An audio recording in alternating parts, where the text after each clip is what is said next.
உலகத்தில் நான் அடிக்காத சரக்கே கிடையாது.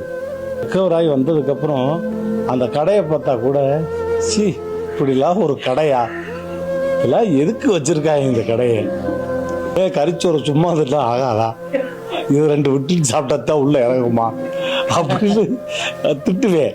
எனக்குள்ள நாளே கேட்டுக்குவேன். ஆனால் நம்ம ரொம்ப யோக்கியமாக நம்ம சொன்னால் கேட்கவா போகிறாங்க, பட்டு திருப்பி வரட்டு எல்லாம் எதையுமே லிமிட்டாக வச்சுக்கிட்டா பிரச்சனையே கிடையாது. ரஜினி சார் மேடையிலே சொன்னார், என்னைக்காவது ஒரு ஃபங்க்ஷனில் அப்படி ஜாலியாக ஒரு 2 லாட்ஜ் போட்டோமா, மஜாவாக இருந்தோமா, அது நல்லா இருக்கும், டெய்லி வேண்டாம் அப்படி. அதை நான் சாப்பாடாகவே சாப்பிட ஆரம்பிச்சிட்டேன். அதுதான் என் லைஃப்பில் ப்ராப்ளம் ஆயிடுச்சு.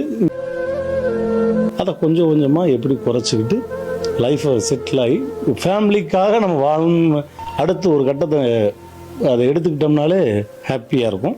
ஸோ இப்போ நான் இந்த லைஃப்பை செம்மையாக நான் என்ஜாய் பண்ணுறேன்.